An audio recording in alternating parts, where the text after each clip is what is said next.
At my cousin's engagement toast, I said, "Glad to be part of this." My aunt replied, "You weren't. We added you last minute." My sister said, "Try not to ruin it like always." I smiled quietly, picked up my $5,000 gift, and canceled the card on file for the venue. 20 minutes later, the lights went out, the music stopped, and my phone exploded with 130 missed calls. "You weren't. We added you last minute." My aunt said it like she was commenting on the weather, casual, dismissive, like I didn't just drop $5,000 on this engagement party gift. She clinked her champagne glass against her husband's and looked right through me, past me, as if even acknowledging me too directly might somehow stain the evening. I smiled, quietly. Next to her, my sister didn't miss the beat. "Try not to ruin it like you always do," she said with a half smirk, leaning just enough to whisper it where only I could hear. The laughter in the room was soft and sophisticated, flute glasses and chandeliers, warm candlelight on white tablecloths, designer dresses and catered hors d'oeuvres. It was the kind of event where everyone's smiles were polished, their lies prepped, and their knives always aimed at the family's weakest link. That link, apparently, was me. My cousin, Danielle, stood in the center, glowing in her white engagement dress, the kind that looked like it cost more than my monthly rent. Her fiancé, Darren, was holding court with his arm around her waist and a whiskey in hand.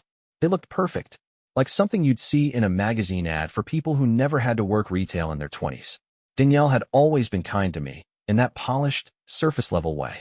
A few thank yous, the occasional, "we should catch up," after she borrowed money she never mentioned again. This whole night was supposed to be for her, and I came ready to celebrate. I really did. "Glad to be part of this," I had said during the toast, raising my glass. My voice didn't shake, not even then. But now I stood with my smile frozen, like I hadn't just been verbally pushed off a cliff in the middle of a party.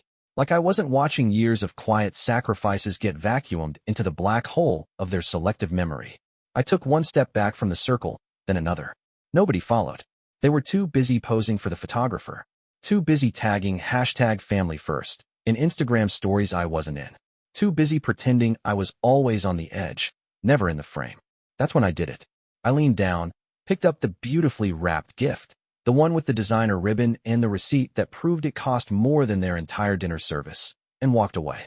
No scene, no speech, just one silent move.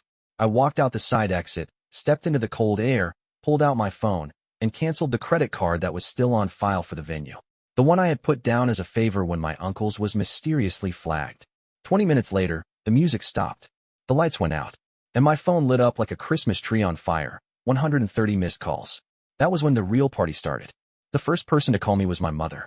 "Sweetheart, I think there's been a mistake with the card." I hung up before she finished the sentence. She didn't call back, but others did. Fast. Danielle's fiancé, the venue coordinator. My cousin Mark, who only texts when he needs a little something to tide me over. Even Uncle Theo, whose only real contribution to the party was making inappropriate jokes and sipping whiskey like it was a sport. The texts started off confused. Then they turned panicked. Then came the blame. "What is wrong with you? You're sabotaging someone's future. You've always been unstable." Oh, now I was unstable. Classic move. They forgot who paid for the venue in the first place. They forgot whose name was on the invoice. They forgot the exact way I had been woven into their events, not as family, but as function. And I had receipts. Literal ones. The venue emailed me an hour later. "Payment failed. Please provide a valid card or the event will be marked as canceled." I didn't reply. Instead, I opened my laptop. There, in a folder labeled Family Charade, were 5 years of bank transfers, Venmo screenshots, WhatsApp messages begging for help. From them. Always from them. $1,500 for Emma's dental work because insurance didn't cover it. $3,200 to Dad after a bad investment. $500 every month for the past year, straight to my aunt, just until her disability check clears. Even the ring Danielle was wearing? She bought it with a loan from me. I recognized the stone. No one ever paid me back. No one ever said thank you. But they always remembered to invite me to foot the bill. Never the pictures, never the speeches. And the worst part? I let them. I spent years playing the dutiful cousin, the invisible backbone of their flawless family facade. I helped plan parties, paid deposits, bought flights, booked venues, calmed fights. I even made the mistake of trusting Emma, my own sister, with access to my emergency credit card. That was a year ago. 2 months later, I found a $9,000 charge at a spa in Napa Valley. A girl's getaway for healing and reflection. When I confronted her, she cried. Said she was depressed. Said she needed it. Said if I took it away, I was a monster. So I let it slide. She's the same one who told me tonight, try not to ruin it like you always do. Funny. I never remember ruining anything, just paying for it. But that wasn't the final blow. That came the next morning. Someone had posted about me on Facebook. A group photo from the engagement party, Danielle, Darren, their smiling friends and beaming relatives, with a caption from Aunt Sandra. Thank you to everyone who helped make last night possible. True family shows up. No mention of me. No tag. But buried in the comments. Emma, good thing we handled everything ourselves. Can't rely on chaos. Mark, FR that guy just feeds off drama. And Sandra, last-minute guests always ruin the vibe. They were talking about me. No ambiguity. But they hadn't expected what came next.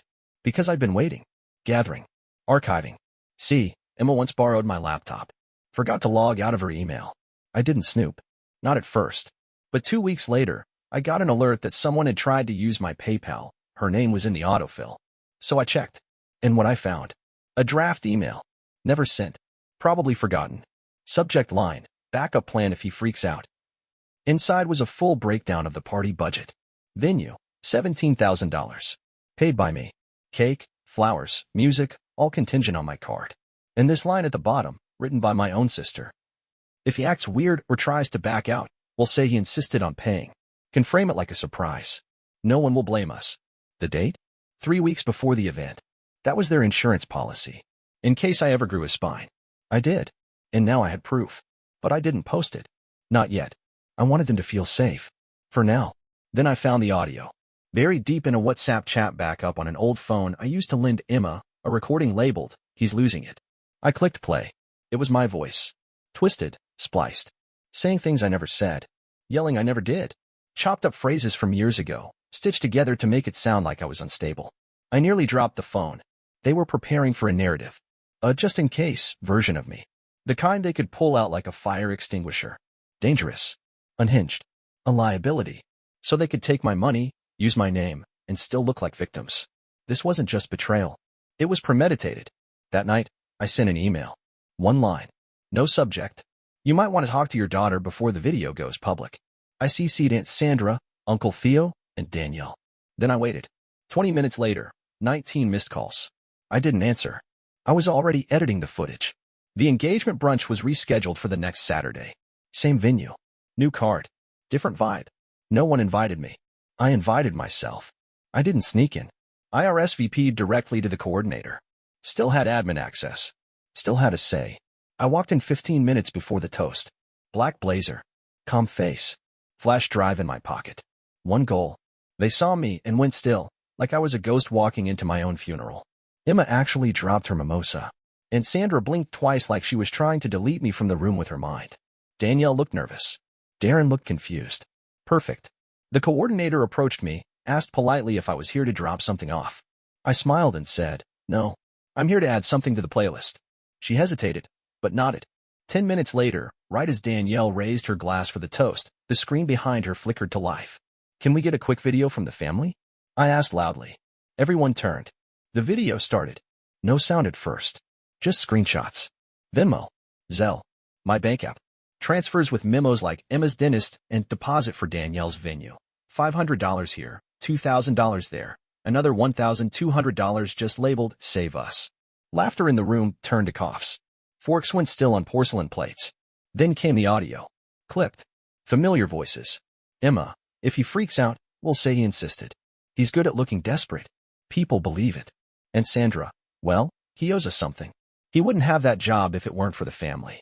Danielle, he'll probably show up with some pathetic gift thinking it matters. Silence. Then, a short video of me, holding the engagement gift they all forgot. Walking out with it. Like I did last week. Cut to black. Then a line on screen. This is what it looks like when you make someone useful, until he stops being silent. I turned around. Emma was already red. Not embarrassed, furious. Her hand shook like she wanted to throw something but didn't know where to aim. You're completely out of line. She spat. This was supposed to be my day. Oh, it still is, I said calmly. You're just not the main character anymore. Danielle stood frozen, lips parted like she wanted to say something, but no script had been written for this scene. Her fiancé, Darren, stepped forward. Wait, this isn't true, is it? I pulled out the flash drive. Ask Emma about the email she drafted. The just in case he freaks out one. Emma lunged forward to grab it. Too slow. I handed it to Darren. Check it yourself. I'm not here to argue. I'm just here to end it. That's when my mother appeared. Like clockwork. Hair perfect. Voice shaking. Please, she said. Let's go outside. Let's talk. I looked at her, mascara already smudged from crying before the tears even fell. For the first time in my life, I said, I don't owe you anything. Not money. Not silence. My dad showed up next. He wasn't supposed to be there. He always said engagements were pointless celebrations. But there he was, as if some emergency alert told him I'd stopped playing dead. You're a disappointment to this family, he said through clenched teeth. You humiliated your own family. I turned to face him fully. You humiliated me for years. I just pressed play. The room split, like a crack through glass. Some guests got up and left. Others stared, phones in hand. I knew at least one was filming. Good. Let them. Let the world see what happens when you corner the quiet one too many times. Danielle tried to salvage it. She stood up, raising her hands. Okay, maybe there were miscommunications, but this isn't the time. Is this yours? I asked, holding up the ring box I'd retrieved earlier. The $5,000 gift. Custom diamond. Bought from a guy I used to tutor in college. Still had the receipt. Danielle nodded hesitantly. I smiled, then snapped it shut and dropped it into my jacket pocket. You'll get it when I get back everything I gave this family. Which is never. So, enjoy the symbolism. Emma shrieked. You think you're the victim? You're just a bitter freeloader with a superiority issue. That's when a voice cut through the noise. A deep, cool voice. Funny, it said. He's the only one who ever paid for anything. Everyone turned. At the entrance stood a man in a dark suit. Emma's ex-Carter. Yeah, I called him.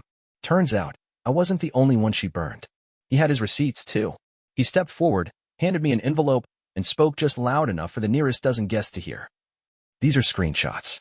Proof Emma doctored texts and voice memos to make you look abusive. She did the same to me. I filed a report last year. I never sent it, but I'm sending it now. Emma stumbled back like she'd been shot. You're ruining everything, she screamed. I turned to her, calm as ever. You already did. I'm just airing out the smoke. Then I walked out. No slamming doors. No flipping tables. Just me. And Carter. And the silence of people realizing they'd just witnessed a myth collapse. That was the last time I stepped foot in a room with those people.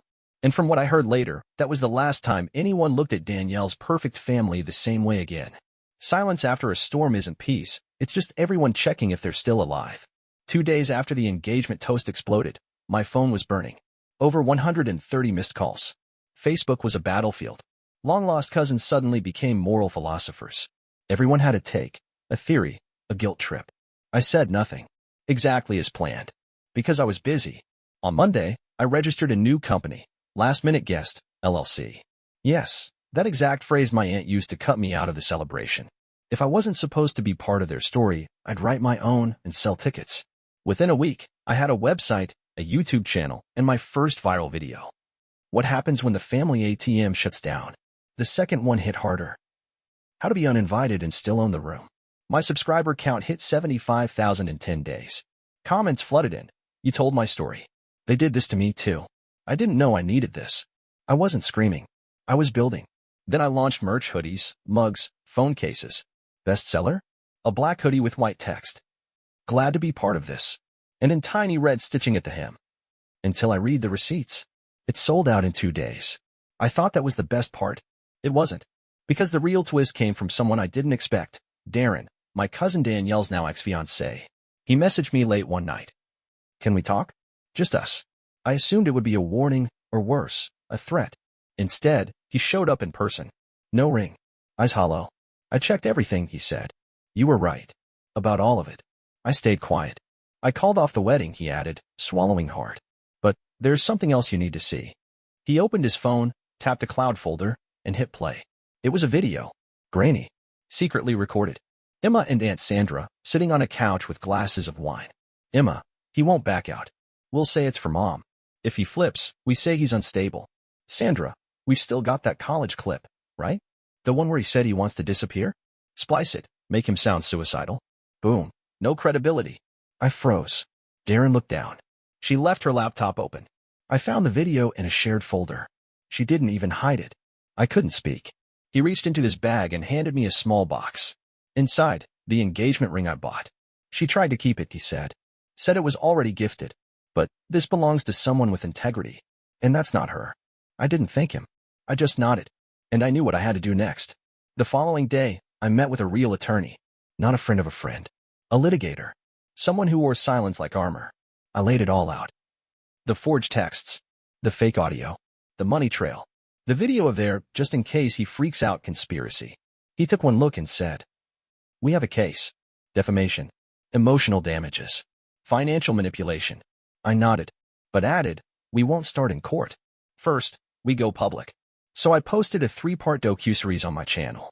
Calm, chronological, and surgical. The payments. The betrayal. The plot to discredit me. The 3rd episode hit 1.2 million views. A week later, I signed a contract with a publisher for a short memoir. Last-minute guest. How I burned the family myth and built myself from ash. And then came twist number 2. A letter. Handwritten. From my mother. No subject. No return address. I knew. About the video. The plan. The manipulation. I told myself I wasn't part of it if I didn't participate. But silence is participation. I was afraid. Bet if you left, they'd leave me too. But you were the only one who always showed up. Even when they didn't see you. And now I'm ashamed. I didn't reply. I didn't forgive. But I rewrote the outro of my final video. Just one line across a black screen. My mother knew. Silence is also a decision. Today, I sit in my new office. Not for IT work. Not for content creation. A physical space. I opened a co-working studio and mentorship program for people estranged from toxic families. The name over the entrance? Added last. And beneath it, in small etched letters. But never again. 3 months. That's how long it took for them to realize I was never coming back. No apologies. No family meeting. No attempt to make peace. They weren't looking for healing. They were waiting for me to cave. I didn't. Instead, I expanded my brand. Last Minute Guest became more than a channel. It became a platform. I launched a podcast, added last. Episode 1. When Loyalty Becomes Servitude. It hit Apple's top 10 in 2 days. Then I opened the studio, a glass-fronted co-working space in Denver with a plaque that read, "Here, we don't apologize for not going to Thanksgiving." And yet, the messages still came. My cousin Danielle emailed a PDF of her side of the story. My Aunt Sandra messaged a blurry selfie crying with the caption, "Family shouldn't go viral. They should heal." Emma, yes, even her, created a burner TikTok account to tell the truth. She played victim so hard that one of her clips actually trended for a minute. Until someone in the comments posted, "Aren't you the girl who forged DMs to ruin your cousin's reputation?" It got 14K likes. She deleted her account the next day. But the real earthquake came on a Wednesday. I was setting up for a guest workshop when my assistant walked in, pale-faced. "Your dad's outside." I blinked. What? He didn't come alone. I stepped out. There he was, in full suit, flanked by my mother and a stranger in a dress shirt. A lawyer? PR rep?